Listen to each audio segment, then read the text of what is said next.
And welcome to the Business Spotlight. I'm Pat Dewar. We have a great show for you today. We'll be talking about something that is, well, it affects all of us. It's business technology. If you're a business owner, you're watching the Business Spotlight, usually you expect to see tips, tools, techniques for helping you grow your business, build your business, and today it'll be a bit of both with some security added in. When we talk about business technology, Cognoscape is a leader. They have been somebody that I have seen, watched grow in the last few years, and it's been really fun. So I've got the president and founder today with Charles Tholen, Michael St. Martin, you're the COO. I want to know how you guys created Cognoscape. Even, like, how'd you come up with that name? Well, the name actually stands for Thought Landscape, and we're trying to take the best things out of traditional computer infrastructure, cloud computing, and open source with enterprise level process to bring a level of IT service management to small and medium businesses that would normally not be affordable. Excellent. And Michael? Well, it's been really fun. It's been great. It's a 5-year ride that we've had so far. And really interesting to bring technology or to transform somebody's technology that we work with and really give them a roadmap to utilize their technology, become better at their business, and they can service their clients better. And that's the real key. If our clients serve their clients better, then that's really our goal as a company. That's excellent. One of the things when I look at business technology, I have seen it change tremendously. And you know, you guys we're all about the same age, so we've literally seen it go from a membrane keyboard to, oh my gosh, right? How do you guys even keep up, and how do you make sure that your clients are able to keep up with the technology that's happening all the time? Well, the rate of change is actually the fastest I've seen it in the 23 years I've worked in technology. Right. What we do with our clients is try to get them on a roadmap for aligning their technology and their use of technology to enhance their business. Excellent. Michael? Yeah, it's really critical that they keep up with technology and they change. You know, we often talk about if you have to buy technology or begin to utilize technology in an emergency, it's very expensive. So if we set a roadmap and we look forward at the new things that are coming out, like the security on mobile devices as an example. Mobile devices are great for productivity, but are they secure if they're connected to your business network? Well, so we want to look at the newest technologies out there and let our clients understand that there's pros and cons and how fast and how far should we go compared to what the budget is, what the business cycles are, and those types of things. Well, and the other thing that you guys do that, I mean, a large portion of your clientele are in the legal field, and you work with very large firms that in helping them stay current and stay secure, which I know that's your background, Charles, right? Is security in a big way. Oh yes, I spent the bulk of my career working in information security, working with Fortune 100 companies. Exactly. So how secure are, I guess I should say, what do you find is the biggest weakness that you run into when you start trying to work with somebody? Well, a lot of it is just thinking that the traditional things that everybody thought was all that was needed, the firewall, the antivirus, and anti-spam, that's enough. Right. I like to use an analogy of how you protect things in your home. For a long time, people thought just locking the windows and locking the doors was good enough. Now, most everybody I talk to has a burglar alarm that's monitored. And so the same thing happens with the technologies used to protect, the goods within your company. Important data, client information, credit card numbers, personal health information, and so on. Just relying on something they bought, 3 years ago, that it's good enough still, that's where people mainly go wrong. I'm curious, with all of the security things that we've been hearing lately from Russia, hackers taking identities and things like that. Are they going after the business community, or are they going after the individuals, or is it both? Both. I mean, they cast a wide net, and they find where they can get in and how they can get in, and then they basically start to document what they found there. And if they find some value for it immediately, they'll use it, or they'll come back later when they see some sort of value. Obviously, getting direct personal account information to go set up new credit cards and things like that, that's something they can easily get and actually sell on the market. There's a whole industry around getting these pieces of information. Small businesses are at a huge risk for this. You look at Targets and Home Depot and those big incidents, they have huge PR budgets. They've worked on their brand for 100 years. They can absorb hits like this, even though they actually paid a pretty heavy price. A small business isn't prepared for that. I totally agree. And what's amazing to me is how painful it can be, even if you have a security breach, that you could be penalized in a big way, thousands of dollars for letting it out. This is the Business Spotlight. We're talking about business technology today and how it affects, you, and a bit of security to keep you safe. We'll be right back.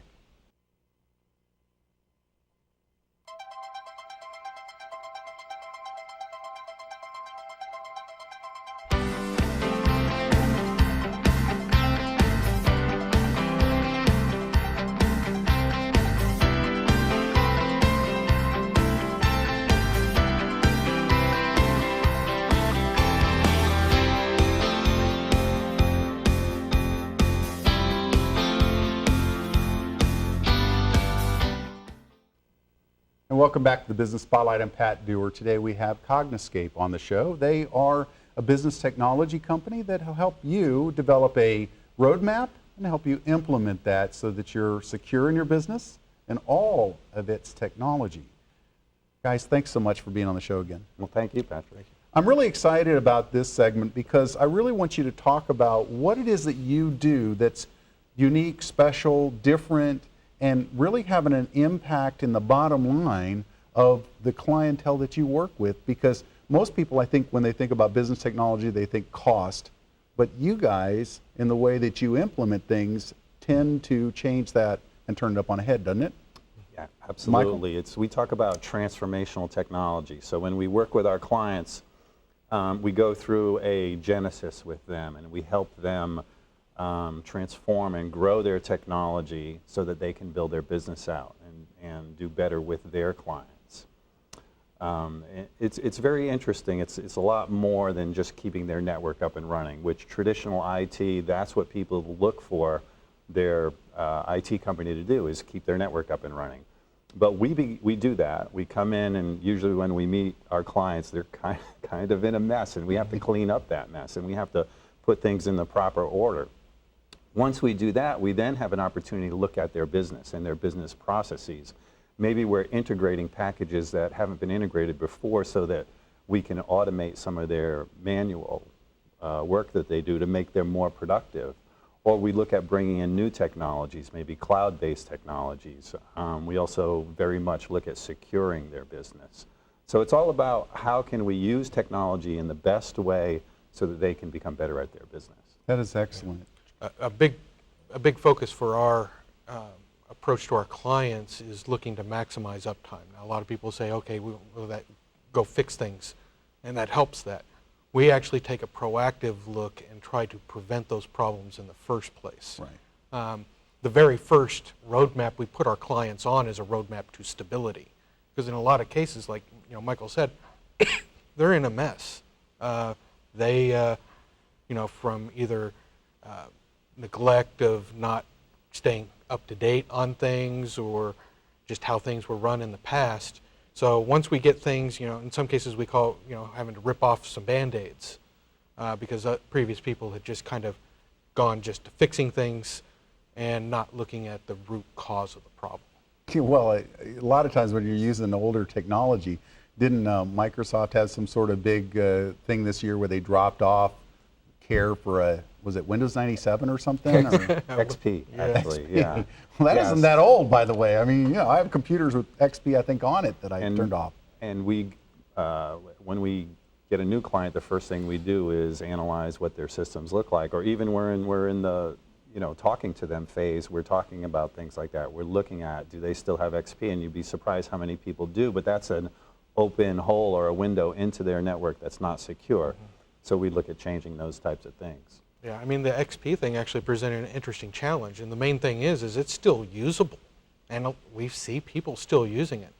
The problem is Microsoft is not updating it and fixing vulnerabilities that are found with it. Right. It's just left there on its own, and nobody's maintaining it anymore. And people that are using that in a business setting put themselves at risk unnecessarily. No, I don't doubt. So tell me a story, somebody that you guys actually worked with. So technology is interesting, right? The days of a computer, telephone, and a printer, there's much more to it than that, right? There's cloud technology, cloud solutions, cloud technologies, all types of different newer technologies that you have to take account of. Let me give you an example. We have two clients in the same building on the same floor. Nice. Both law firms. They went to work one day and they were not allowed in the building because there was a power outage. So for safety reasons, they weren't allowed. One of our clients had been our client for about a year, and they have their email system is cloud-based, so hosted exchanges in the cloud. So they were able to get to their email from anywhere, Starbucks or any device or from home, which a lot of people can do that, right? The important thing is, what about their files? What about all of the files that they have to work on in the middle of a case? So with a sophisticated backup and disaster recovery system that we have that's cloud-based, we were able to spin up a virtual image of their file system, of their server, basically. Nice. So they could access it from anywhere. They never skipped a beat. We had them up and running in 1 hour. Our client across the hall did not have hosted exchange. We couldn't get to their server in the building. They did not have email for 3 days. They also couldn't get to any of their files because they had only been our client for a week, so we hadn't had an opportunity yet to put in a sophisticated backup system that's redundant in data centers across the country, right? So for 3 days, they basically weren't working. So you look at a law firm, at $400 an hour times 30 lawyers times 3 days, you can see the magnitude of the difference in just having the proper technology. Yeah. Plus, lawyers are particularly at risk on not being able to work with their clients for malpractice and other sanctions from courts, depending on what types of cases they're handling. So they kind of have to be up. And they have to be up. But because of sometimes that slow to move forward in some areas, and some people, they're resistant to change. But right now, if you don't, it could cost you a lot. We've seen $10 million law firms back up their data on a flash drive and keep it in the glove box of their car.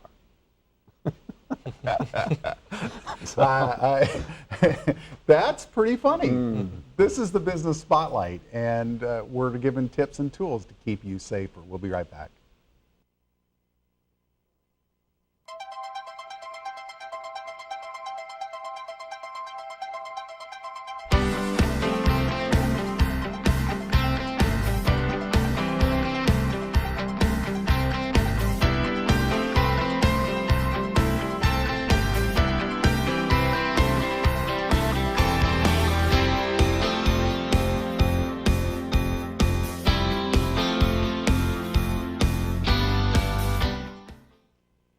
Welcome back to the Business Spotlight. I'm Pat Dewar. Today we are talking with Cognoscape on business technology, creating the roadmap, keeping you safe if you're a client of theirs.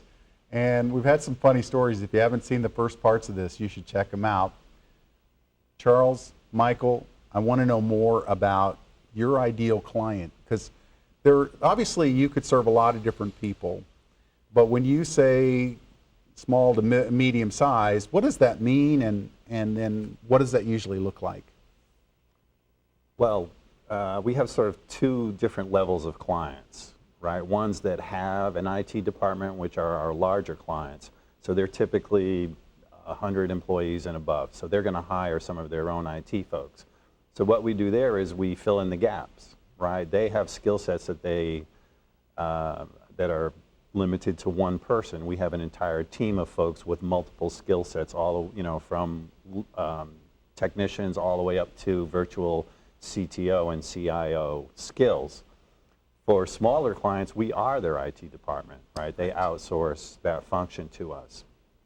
We do have a lot of law firms as clients, and we get to know their business applications, the applications that they use to run their law firm, which are legal specific. So we're experts in that area. However, what we do, which is transform their technology so they can be better at their business, we can do for anybody, really. Anybody, maybe 20 computer users and above, they have enough issues and problems on a day-to-day basis where they really need help. We find that professional services firms, as an example, pay more attention to their technology, are more concerned with it, and it's very important to their business. But anybody that has a network is going to have issues as time goes on, and as technology is moving so quick, it's very hard to keep up with. So that's our job. Yeah, the clients of ours that have a different view of technology besides just they're dependent on it for their business. They, in their cases, time's literally money. If they're having an outage or downtime or even just disrupting an end user to help them with a problem, sometimes that can impact revenue directly. So we do extra things like make sure that we'll do a lot of after-hours work when they're away from their computer, because most of the time lawyers can be working on multiple things, and we really have a focus on trying to do that. Now, one of the other things, though, that I think is a little unique about the way that you work with folks is that you're very proactive in heading off the problems rather than the old time being like 5 years ago, okay? The old time model of somebody calls you when the computer doesn't talk to the printer. You guys are out there much more often, and is that correct? Am I Absolutely. So we're actually monitoring their system 24/7. So if you think of it like the security of your home, somebody's there looking at your system and monitoring it. And we use sophisticated cloud-based tools and different types of solutions that are constantly feeding us information. So in the background, we're keeping your network up and running for you, which cuts down on the amount of times that they have to pick up the phone and give us a call, because we're taking care of that in the background. And that's things like fighting hackers off, antivirus type activities, taking care of temporary files, making sure they have all of the proper patches, security patches as well as performance packages for all of the different systems. We're doing that in the background. But we also have to analyze which patches they're supposed to get, because they might have an application or something that doesn't work with a specific patch. So there's a lot going on in the background. It's not just them calling us and us. Any stories of somebody like that you've been able to work with that really fits that ideal profile and you made a difference? What are some examples of? Well, law firms and specifically, if we go back to our very first client, we actually did through our sales process identified how much time their lawyers were losing a week of dealing with technology problems, slowness with systems, inefficiency of not having concise tools that they use for their business. And when we went back to them a year later, what we had talked to them about what they would recoup, it was actually greater than we had anticipated and projected for them. Wow. Yeah, a partner called me one day and he said, Michael, I want you to give me like a financial statement, every penny that we've spent with you over the last year. And I'm like getting nervous. I'm like, oh, what's the problem? He's like, no, there's no problem. It's just that our billable hours are way up in the last year and we can't figure out why. And I said, how long have you been with us? And they said, oh yeah, about a year. Okay, so he was having billable hours, which means more revenue for them, and those are going up, and he's going, oops. Why? Yeah, really. And it's because, well, your technology is not getting in your way. You're more productive. So, I love this. I know that when you step into somebody's business, one of the things you said before the show, and I want to make sure it gets on here before we go to the break, is the assessment that shows security has always been lacking. every time you've given it? Is that what you said? In 5 years, when we first talk to people, that are prospective clients, we talk about an assessment where we go in and we look at the state of their network and their technology. And in 5 years, we look at all of the security risks and we give them a report about those security risks. In 5 years, we've never done one where they didn't have gaping security risk in their network. Well, I will tell you, if you're watching this, hopefully you're learning a little bit more about the technology that can change your world, and these guys can keep it running. We'll be right back after we hear from our sponsors.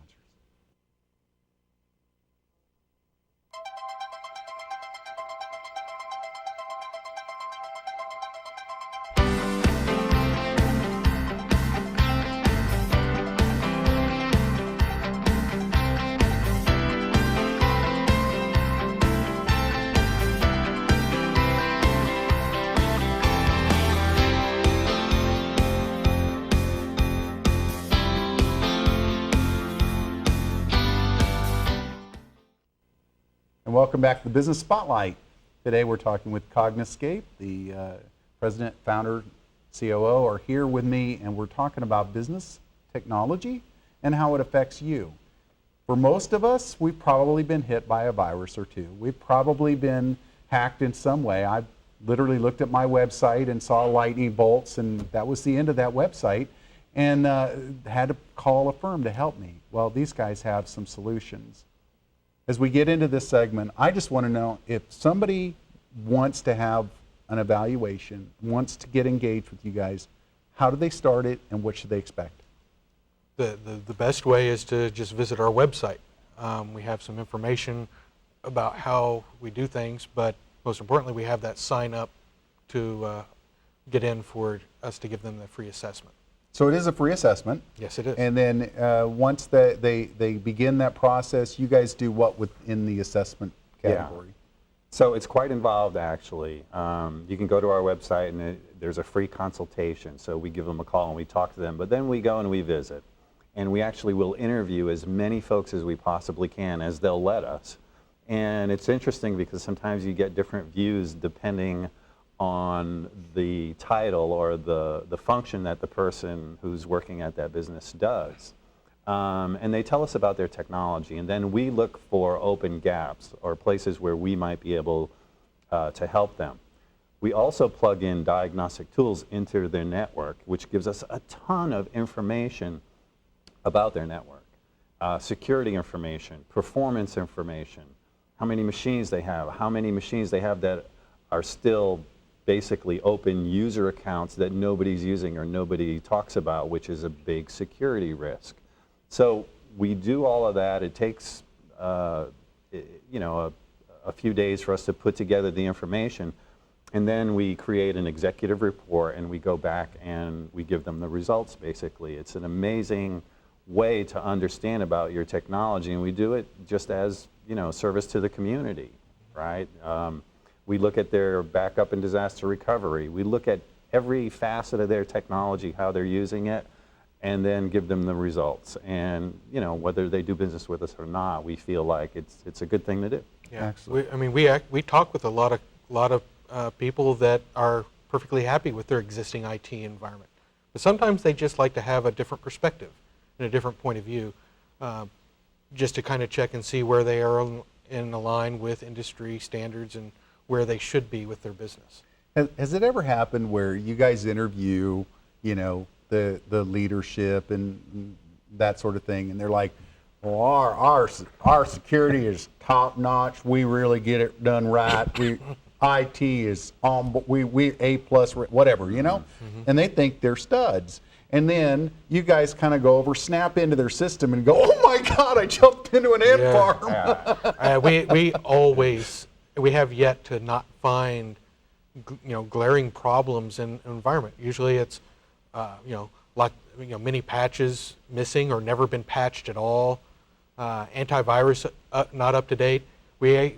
Sometimes we even find where there is no antivirus on their file servers. Ouch. Which that's where all their files reside. If those start to get infected, that's going to spread to everybody. Wow. Well, we walked into a client once and we did this assessment and we looked at their antivirus and we told them, well, your antivirus isn't up to date. and they're like, oh, that darn IT company that we're working with, it's not up to date. And we went, oh yeah, by the way, it's not turned on either. Oh my gosh. So if somebody wants to connect to you, go to cognoscape.com. It's on the screen. And either give us a call or just fill out for a free consultation, and then we'll call you right back. If I were sitting in your shoes, I'd also be saying, and be honest with us. Let us know what the real issues are. I mean, wouldn't you think that you want to help people that are really out to get current, get safe, let you build a fortress around them? Is that what you guys are really all about? And then keeping all the machinery, so to speak, that we use running. Well, and to allow them to leverage technology as an asset to their business, to actually have a technology plan. Companies have marketing plans and you know various operational plans. A lot of them neglect a technology plan, and it's so integrated in businesses today, especially in the professional services arena and other businesses. If you're not really planning on that, you're going to get behind the curve or not be secure and not leveraging technology to its fullest. It's amazing how many business owners, CFOs, CEOs that I meet that say, oh, I don't really understand technology and I don't really want to. I'm like, really? Because you understand your P&L, you understand what's going on in marketing, you understand what's going on in HR, but you don't care about what's going on in technology. That's incredible to me, especially because technology is taking over the world. I mean, look at the advances of social media and just cloud technology, and everybody, right, has an iPhone and a tablet, and pretty soon they're all going to have watches and eyeglasses, right? Yeah, So- really, I look forward to it, you know. Johnny Mnemonic is next, you know, just give me a little, yeah. Well, so people should connect with you, fill out the form, and then you can help to build them a successful platform to stay secure, and then a plan to continue to stay current. And real quick, because we're almost out of time, but the technology change is happening at what kind of rate right now? It's lightning speed. You just look at the announcements that have happened just with Apple evolving their platforms. Intel and Microsoft they're evolving their companies. Cloud technologies are much more pervasive. You know, the idea of utility computing and so on. It's faster, like I said earlier, than I've seen in my 23 years. I wouldn't doubt. And of course, we know that everything on the cloud is secure. Right? That should tell you a lot. If you're watching the Business Spotlight, connect with Cognoscape. Go to cognoscape.com, and it's easier to say. This is a Business Spotlight. I'm Pat Dewar. We'll talk to you next time.